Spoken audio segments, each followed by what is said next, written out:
From the editorial team at LinkedIn, I'm Jessie Hempel, and this is Hello Monday, a show about the changing nature of work and how that work is changing us. Some people are born knowing exactly what they want to do. The path is obvious. But for a lot of us, it's much more fuzzy. We end up in our first jobs for all sorts of reasons. Mom told us to go to law school. Uncle Bob offered us an internship. And if things work out, we stick around. Maybe the money is good, or maybe we're traveling up the career ladder. And inevitably, we reach a point where we ask ourselves, is this really the right way for me to spend my time? Do I even like it? Earlier this fall, I talked about this kind of career crisis with my friend Jerry Colonna, the job coach. And it's at that moment that's ripe with possibility. And it's scary. And there are many, many human beings faced with the privilege of being able to come to that moment of potential actualization and choose to walk away from it. And I get that it's safer to stay in a job that you may not love. But this week I wanted to talk to someone who had done the opposite of safe. Jessica Powell was head of PR for Google. It was a big corporate job, and she didn't hate it. She liked her colleagues. She got paid very well. But for a long time, she was unhappy. She worked all the time. She didn't always feel great about that work. And then she quit. And I think a lot of us dream about doing that. And yes, I know this is an incredibly privileged position. But listen, that's the kind of thinking that sometimes keeps people in jobs long after they've questioned what they're doing with their time. Our lives are really short. We have to be urgent when we think about our careers. Jessica did just that. She talked a lot about the challenge of figuring out what you love for yourself versus letting your career dictate it, and the strength it takes to quit something you like fine enough when you can't be certain you'll be happier in the future. But first, you have to understand how Jessica got to Google in the first place. She just moved to London. She was 26. Here's Jessica. And so I applied for a ton of jobs, journalism jobs. No one wanted to talk to me. I had no local knowledge and didn't have a particularly long or impressive writing resume. But I applied for waitressing jobs. I applied for a CEO job. I applied for every job that was in the Guardian ads. And my husband suggested, he was like, well, why don't you apply to Google? Like, a lot of people we know seem to work there. Maybe you'd like that. What year are we? Oh, this would be 2006. Okay. And I applied, and they called me back, and I went in, and I totally flubbed my interviews. But the woman who wanted to hire me and who ultimately became my boss hired me as a contractor. So I failed the Google interview process, but got hired on a contract. And so what I remember about the Google interview process is that it's quite onerous. You're failing the interview process is not exactly a failure, in that basically Google at that point in particular really focused on PhDs from upper echelon Ivy League schools, or don't bother. Yeah, I think that probably going to Stanford got me in the door, right? They're much broader in who they bring in now, but I think back in the day it was very focused on a handful of universities, which of course creates a lot of problems. But I think that got me through the door, which was great. But then the interview itself was it didn't necessarily feel like it mapped to my skills. At the same time, I don't know how many skills I really had at the time. It felt like it was being challenging for the exercise of being challenging and almost to intimidate you. One guy came in and didn't look up from his computer the entire time he typed, which is, it wasn't actually I didn't need eye contact. I didn't need some human connection during an interview necessarily, but it was the typing. And I just couldn't focus because it was just tap, tap, tap, tap, tap. And but yeah. Let me stop you, Jessica. Yeah. Given the company that you just described, why would you want to go and work there in the first place? Like, why, when the contracting position came up, did you think that was a good idea? I had rent to pay. I was very, I don't know if obsessed is maybe too strong of a word. I was always very worried about the bottom falling out. And so when I was in New York, I took the job that paid the best of all the journalism jobs I could find. When I got to London, no one really wanted to hire me, and I had rent, And on top of that, like, I'd heard great things about Google from people I knew who worked there. Right. So that was 2006. And then you spent most of your career there. You stepped out briefly and went to a startup and came back. Tell me what kind of work you did during the time that you were there. So I started off in London. I was working because my background had been copyright, working at a nonprofit around copyright. It was pretty natural that they were bringing me on as a contractor to work around kind of copyright and press. Google was having a lot of issues with book search then, and then they had a problem with Google News, and then they acquired YouTube, and they had a problem with YouTube. So I started working on that. And initially, because Google in Europe was very small then, this is all post-IPO, so it's hard for people to imagine that Google post-IPO was small, but actually in Europe it was. I think we were a couple hundred people, maybe in London, maybe in all of Europe. I don't even remember. And so I was hired in through the communications department, but I did some marketing, I did some product management, I did some policy stuff. And it was great. Like it was kind of chaotic and it felt very startup-like. And I started doing that. But then as my career went on, we became more specialized. I started focusing more on communications because they started to build out the European team. And eventually ran Southern Europe, the Middle East, and Africa. Then went over to Japan, where I'd lived previously, and based out of Tokyo, ran communications there. And then, like you said, went off to a startup in London, and eventually then back to Google, where I then came back and ran communications. And when you say ran communications for Google, and at this point, Google was, how many people was it when you left? Oh, I don't know, maybe 80,000, maybe. So if you think about the relationship that you have with a company or an employer over the course of a decade and a half, rather like a love relationship, a romance, let's say, if you think about that relationship like a romance, was there a sort of a stable part of the relationship followed by a falling out of love? Like what was the process of being there like? I mean, on the whole, it was great. I think I was given a huge amount of opportunity. I met wonderful people, people that I'm still close to. What happened by the end was that I felt very burned out. I felt very I felt like I worked all the time. I mean, not just felt, I did. I worked all the time. I felt like my identity was entirely tied to my job. I would go to a party and someone would introduce me or someone would ask what I would do. And there would be this second after I answered or someone introduced me where people would be like, oh, you have that job or whatever. And there might have been a second on my side where I would feel good, right? Like, oh, what validation, right? People are interested in you. You know, they don't necessarily want to talk to you, but they're all of a sudden interested in you because of what you do. But still, that feels good, right? Like we're all kind of base creatures and we all have some level of ego and that would feel nice. But then a second or two later, it would feel very empty, you know? And it wasn't like I was the most enlightened person in the world, but I could still tell that wasn't right, you know? Like it felt empty. And so I think there'd been this thing lurking in my head for my final, 2 or 3 years there where I knew that there was something not right. And there was also part of me that felt like you have this job that so many people would want. Why do you not want it? And should you be in it versus give someone else a chance to do this and also give yourself a chance to do something more or do something different. But I couldn't quite articulate that to myself. I look back at it now and it seems very obvious. But all I could figure out was that I wasn't happy. And it took me 2 years or 3 years. There was an essay I wrote on Medium that was about like the 837-step plan to quit your job.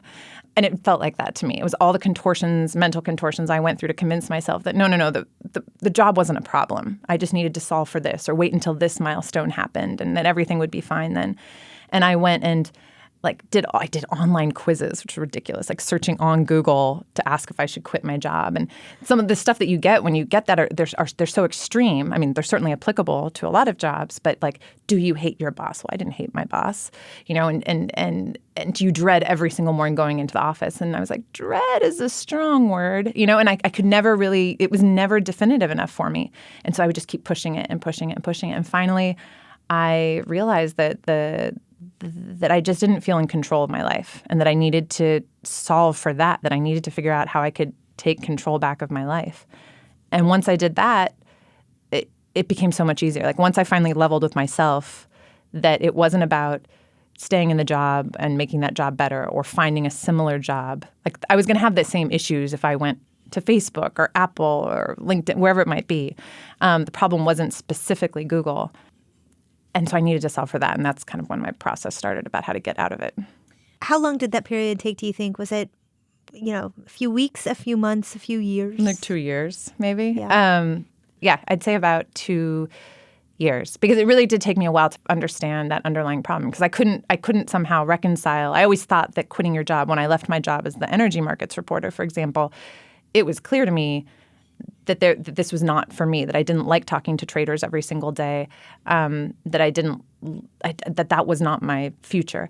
When I left my job at the startup in London, it was clear to me. I felt like it was a toxic environment, and it was clear to me that I needed to go. Whereas here, it wasn't so clear. Like, I loved my coworkers, and there was so much that was good. At the same time, I started to doubt some of the substance of my job. Oh, but those coworkers, I liked them, and I couldn't. Right. It just didn't seem like a clear signal. And so it took me a long time to realize, no, you need to go. And then there was a period that was also very long of, okay, if you're going to go, and if you've admitted to yourself that too much of your life and your identity and everything is tied up in this job, what are you going to do when you walk out that door and all of a sudden there's nothing?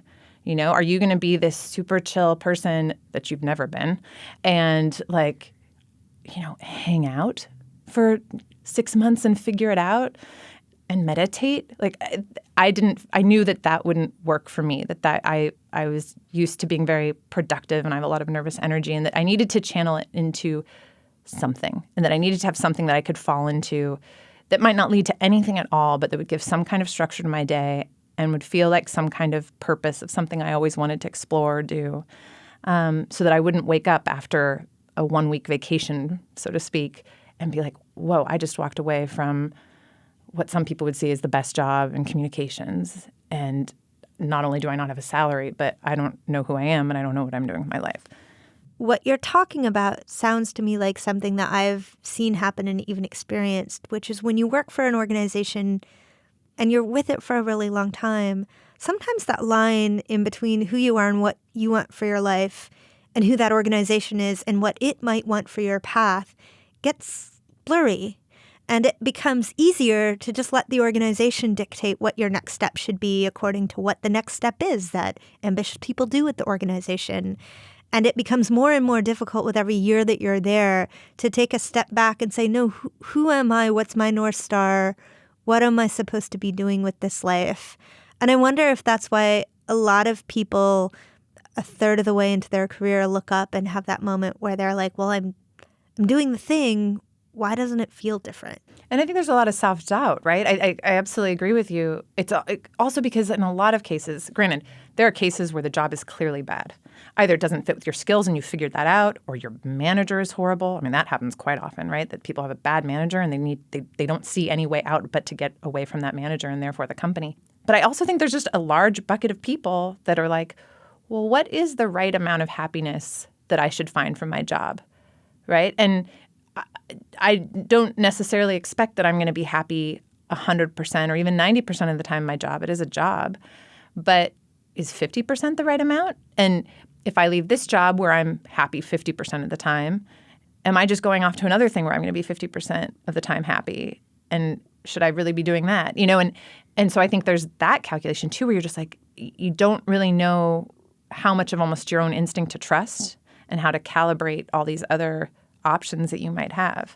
So stepping away from pretty good to see if there's better is actually a really hard thing to do, right? Stepping away from very bad to hope that there's better, you can predict that better is ahead. But when you step away from pretty good, it's a leap of faith. Right. What happened in your life that finally pushed you to take the step? I went away from my second maternity leave, and I think up until that maternity leave, I had been telling myself, I'd come up with, well, hypotheses or excuses, whichever you want to call it, where I was telling myself, no, you're not happy because you're pregnant. And I never really enjoy being pregnant. and it always just, I found my second pregnancy also very hard, like physically very hard. And I was exhausted all the time and I was sick all the time. And I said, you need to go away. You need to have this baby. And maybe when you come back, you'll realize that your job is actually much better than you think. Like, you can't trust yourself right now. And so there was enough of a moment where I was heading off on maternity leave where I did tell myself, no, you need to do something about this by the time you come back. And you either need to just stop moaning in your head about it, or you really do need to start taking some kind of action. And while I was on maternity leave, I applied to grad school, a grad school that was 10 minutes from my house. It was to do an MFA. And in fiction writing. And so I thought, you know what, you're going to go do this thing also where you have no gauge for what success is. And you're just going to go learn a skill. Like you're going to learn how to run, or you're going to learn to play tennis, or you're going to learn how to write short stories that are 10 pages long. Because I wanted something that also had no frame of reference for me. Like I knew that if I had gone off to another communications job, whatever issues to that point about 50% of this is right and 50% of this is wrong, maybe some of that would incrementally get better or worse. But I would also have this idea of what success was. I felt like I'd gotten too tied to achievement and too tied to my identity being tied to my work. And continuing in the same industry in a similar job, that wasn't going to improve that. And so I was like, go off and learn this skill that you're probably not going to be that great at, and that maybe one day you could be good at, but it's going to take time. And you'll have no way to tell it other than just the joy of writing and like learning a new skill. There won't be this voice in your head comparing it to everything else. So I applied and I got in, and I paid, I remember, it was in April or March, I paid the $100 deposit. And from that moment, it all of a sudden just became possible. How did money factor into your decision to step away from Google? It's driven my decisions in a sense of I always felt like I had to make enough that if all of a sudden everything dropped out from under me, I would have enough savings or a safety net or something that I would be okay for a little bit of time. Even when I made that job where I picked in New York, the $32,000 a year, over a 2-year period, I think I saved like $15,000 or $20,000 of my 18 months of salary doing that job, because I spent no money, because I was convinced, I'm always convinced there's like an apocalypse looming, and I had to make sure that I could still live, you know? So certainly, like in those early years, it was, what is the job that can pay me the most that I can continue to be safe, so to speak. Later, though, when I left to go do the startups generally fail. You know, I didn't expect, and I took a massive, massive pay cut, like huge pay cut to go work there. Not having a lot of cash early on in my career, I think made me much more relaxed about not, like I think by the time I left Google, I was making quite a bit of money. I think I also felt like I was making too much money. I just don't think these jobs should actually be paid the way they are. And I knew I was not living at the level of the salary I was making, and so I felt comfortable. And I also knew that if there was a disaster that happened and I needed to immediately start working in a communications job, I could get a communications job and start working. So I felt pretty good about that. It didn't feel like I left a ton of money on the table, because that's how you stay in these companies too. Is that there's all this unvested equity that keeps getting re-upped and re-upped. So yes, I walked away from a lot of stuff, but at some point you walk away. Like there will always be unvested equity. And so I think it's just a calculation of what's your current situation and how much can you stomach. So what are your tips on leaving a job?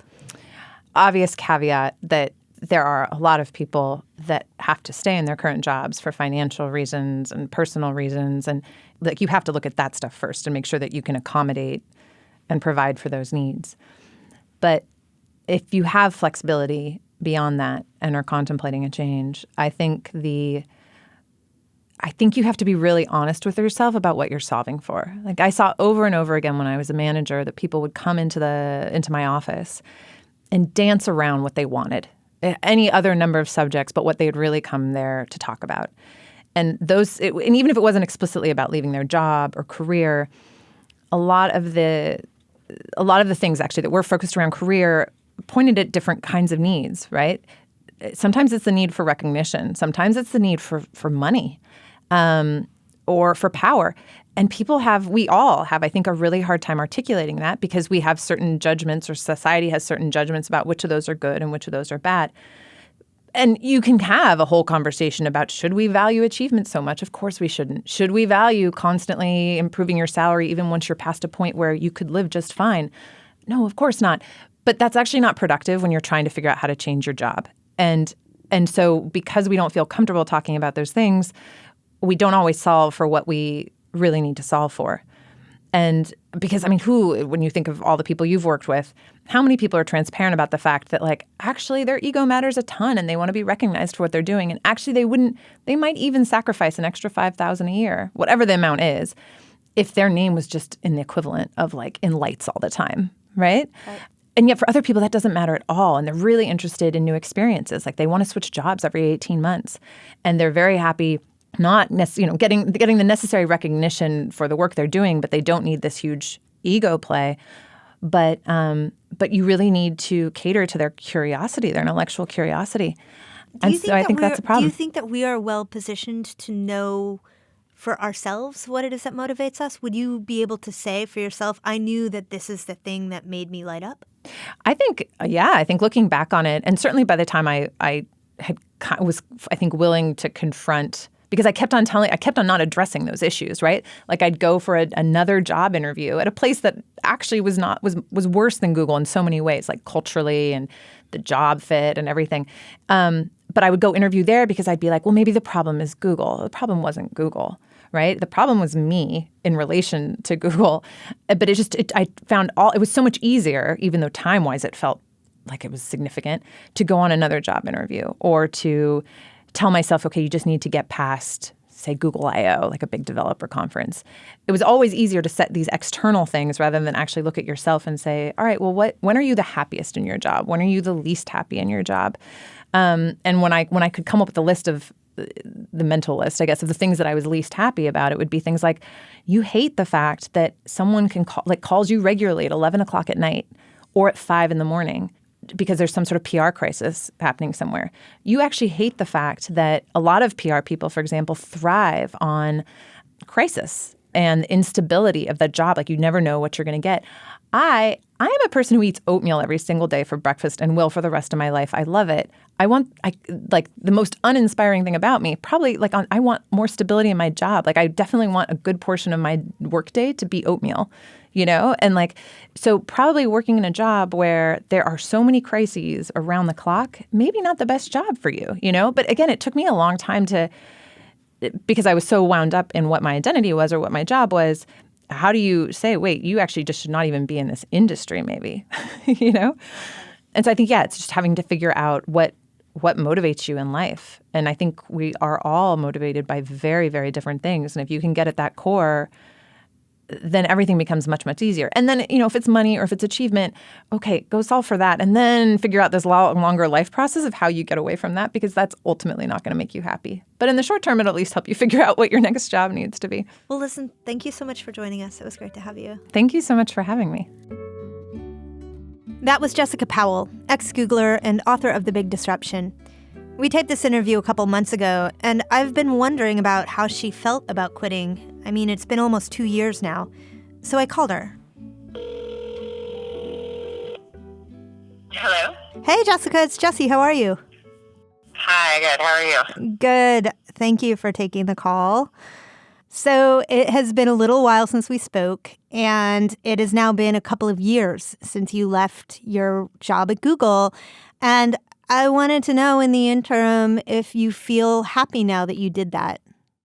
Yes. Can you imagine if I was like, no, it was the worst decision I ever made? It's fantastic. I'm super happy. This is probably the happiest I've been in a decade. I don't know. I mean, I don't really measure things, but yeah, I'm very happy. So if you look back at that time in your life, is there any advice, knowing what you know now, that you would give yourself? I think I learned a ton working at a big company and working at startups. And so I don't regret having gone into that career at all. But I do wish I had perhaps stopped a bit sooner. I think, like a lot of us, sometimes you get into the trap of thinking that your career is headed towards some sort of destination, or that you need to get to the top, or go as far, not necessarily the top of the top, but get to the furthest you can go in a particular company or in a particular hierarchy. And when I actually look back at my job and my career, the times where I was the happiest was actually never when I had the most money or the most power or the most people reporting into me. It tended to be actually where the times where I had closer relationships with the people I was working with, and either, again, people working for me or my peers, and we were working together on something. And so I think that perhaps finding a way earlier on and maybe leaving a company or something to then be able to continue to do that would have been a wise move for me, because I think I actually on some level knew that that was the stuff I enjoyed the most. Now, I hope this episode resonated with some of you. Chances are you've gone through the experience of quitting a job, or you wanted to quit a job. So what makes you stay? And what makes you go? Drop us a line at hellomonday@linkedin.com or post on LinkedIn using the hashtag HelloMonday. If you enjoyed listening, subscribe and rate us on Apple Podcasts. It helps new listeners find the show. And join me next week. We'll have writer Arthur Brooks on the show. He's introduced this idea of professional decline. He thinks that as you age, your skills may change and you need to adapt. Doesn't sound like rocket science, but... Anyways, he has some advice on how you can chase work that feels meaningful for a lifetime. Money, power, pleasure, and fame. If these are the things that you're chasing centrally in your life, you're gonna struggle. On the other hand, the things that do bring enduring happiness, the transcendent, faith in the vernacular, family, friendship, and earned success through your work, those are the things that truly do bring enduring happiness to people. And the tomes have been written, including some by me, on this subject. Hello Monday is a production of LinkedIn. The show was produced by Laura Sim. Joe DeGiorgi mixed our show. Florencia Iriando is head of original audio and video. Dave Pond is our technical director. Our magical listener extraordinaire this week is Victoria Taylor. Our music was composed just for us by the mysterious Breakmaster Cylinder, and you also heard music from Poddington Bear. Dan Roth is the editor-in-chief of LinkedIn. I'm Jessie Hempel. See you next Monday, and thanks for listening. How are your kiddos? They're good. They're good. I found it actually harder to be away from them on this trip. Like, they just get better. And I'm sure you've seen this, right? Like, Yeah. They just get more interactive and more. I actually did not find it as hard. And I always felt a little uncomfortable when women at work would talk about how hard it was for them to go back, and that they spent the whole day looking at their baby photos. And I was kind of like, am I a bad mom? Because I actually really like coming back to work. And Right. I don't feel like I'm sad to leave them in the morning, in the sense of I'm very sad in that moment of when you're saying goodbye and they look sad and you feel sad. But once I'd be at work, I would like compartmentalize and I'd enjoy think doing about the them. work. Yeah. And I was like, oh, what does this say about me? It's like, and now it's gone the other way, where I'm just like, oh no, you just don't like babies that much. Like, okay. These small humans are great. Yeah.